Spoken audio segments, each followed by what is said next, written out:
Nous avons voulu faire en sorte que le pétrole ne devienne plus un sujet tabou au Congo. Personne ne savait comment se formaient les prix, n'est-ce pas, du baril produit au Congo. Personne. M. Adada seul, et peut-être M. Sassou, je ne sais pas s'il savait.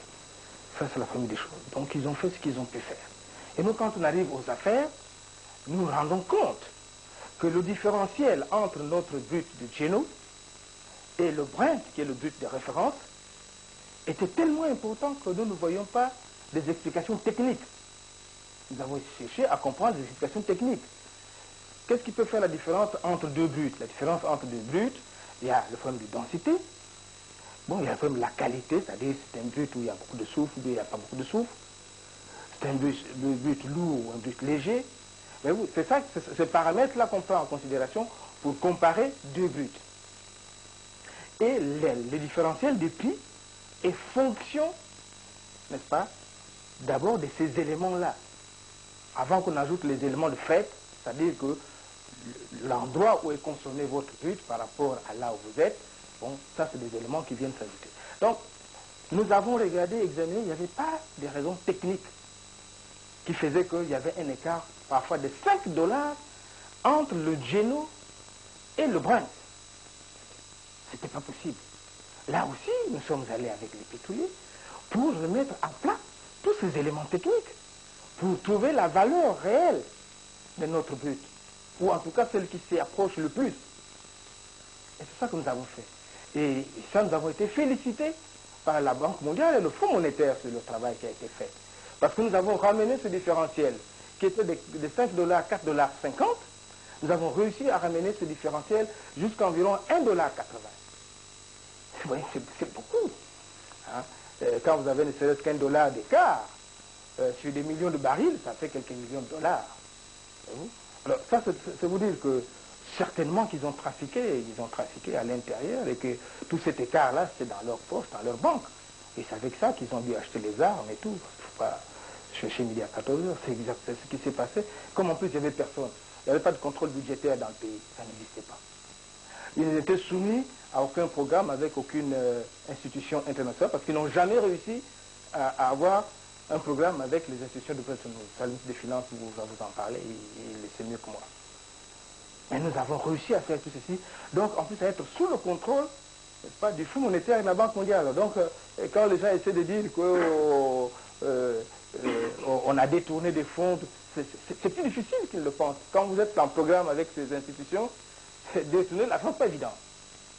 Ils ont les éléments, en plus, ils ont plus d'informations finalement que nous, parce qu'ils ont des réseaux plus denses pour contrôler les prix, pour contrôler un certain nombre de choses.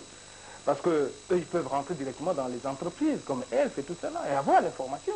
Même si nous, on essaie de cacher, mais ils vont la trouver, l'information. Voyez-vous, donc, il n'était pas possible pour nous de faire ce qu'eux, ils pensent. C'est certainement que c'est ce qu'ils faisaient eux, et ils ont cru que nous faisions pareil. Mais on ne pouvait pas le faire. Les événements partent d'un fait simple. Pendant longtemps, Sassou Nguesso a été absent du Congo. Il a pensé donc, à son retour, faire un tour dans la région de la Cuvette en particulier. Et dans cette région, naturellement, il y a eu un certain nombre d'événements. Mais les plus récents, c'est le fait que les données ont changé. En 1992, aux élections, le parti de Sassou Nguesso a été emporté. Et la majorité n'était plus détenue par le Parti congolais du travail. Le problème de fond qui s'est posé, c'est qu'il s'est mis à visiter la région avec une armada militaire, avec campagne d'affichage photo, et les autres partis, en particulier mon parti et l'ensemble des partis de la mouvance se sont portés en faux contre cette manière de procéder. Et quand Sassou, faisant le tour, doit arriver à Owando, compte tenu donc du climat qui prévalait, les chefs traditionnels n'ont pas accepté la visite de Sassou dans la région. Non pas interdit, mais ils ont posé un certain nombre de préalables, à savoir que Sassou reste vers la ville, la cité administrative, qu'il n'aille pas dans les quartiers. Et c'est sur ces entrefaits que le commandant de la zone militaire de la zone numéro 5 à Owando a pris les dispositions pour protéger un certain nombre de points sensibles. Sassou arrivait un samedi. C'est samedi matin que les jeunes militaires ont été désignés pour aller faire le piquet et garder ces différents lieux.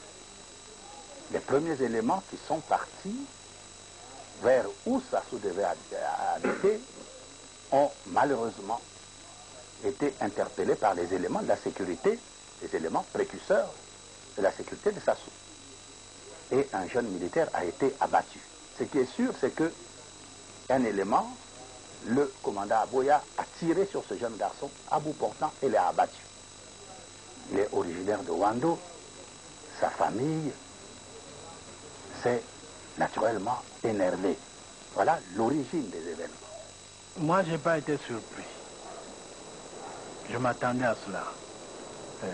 J'ai tiré la sonnette d'alarme depuis plus d'1 an. J'ai dit que dans un pays où il y a beaucoup d'armées, vous savez, dans ce pays, il y avait les armées du Nord, les armées du Sud, les armées de la mer. Il y avait au moins 3 grandes armées. L'armée du Poul, l'armée du Kwilu, l'armée des pays du Niari, ainsi de suite. Bien, quand il y a des choses comme ça, des gens armés de cette façon-là, et quelles armes? Ce n'est pas des flèches. C'est pas des flèches, c'est des kalachnikovs qu'ils avaient. Il ne fallait pas être un féticheur hein, pour deviner qu'il arriverait un moment où les gens allaient en arriver aux armes, qu'ils allaient se battre. Dès le premier assassinat, celui du jeune militaire, le procureur de la République a été saisi et a engagé la procédure normale, qui est, en ce cas-là, le flagrant délit. L'ordre a été donné au procureur de la République de procéder aux arrestations des responsables qui étaient connus. Voilà donc le point sur l'élément cuvette au début des événements. Où je rejoins le président Sassou, c'est quand il parle de poursuivre le processus démocratique, je suis d'accord avec lui. Quand il parle de la réconciliation nationale, je suis d'accord avec lui. Quand il parle de reconstruire le pays, l'unité nationale, je suis entièrement d'accord avec lui. Je connais le domicile du président Sassou Nguesso et je sais que ce domicile a servi pendant longtemps et a toujours servi de siège à tous les malfaiteurs qui sévissaient sur Brazzaville. Et chaque fois que des vols, des assassinats étaient commis, les jeunes gens allaient se réfugier au domicile du président Sassou. Nous contestons sa légitimité. C'est un putschiste. Il a fait un coup d'État avec des forces étrangères. Grâce à ces forces étrangères, il est là. Donc il est même prisonnier des forces étrangères. C'est ça. Les gens ne le disent pas beaucoup. Il ne peut rien faire sans les troupes angolaises. De toute façon, je connais certaines personnes qui étaient là-bas qui sont tout à fait conscientes que c'était rien. Ils sont partis là-bas, se regrouper pour s'amuser, je ne sais pas quoi. Mais ça ne vaut absolument rien. De toutes les façons, M. Sassou n'aura aucune légitimité à cause de ce forum. Accepter ça, c'est apporter un coup de main à l'assassinat de la démocratie pluraliste, c'est-à-dire à l'assassinat de mon propre bébé. Ah oui, je suis le père de la conférence nationale souveraine. J'ai écouté le président Sassou parce qu'il a déjà présidé ce pays pendant une douzaine d'années. J'ai l'impression que c'est quelqu'un qui n'a plus besoin de faire comme les débutants, comme ceux qui commencent.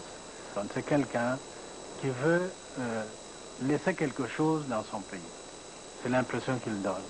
C'est quelqu'un qui veut construire quelque chose de durable.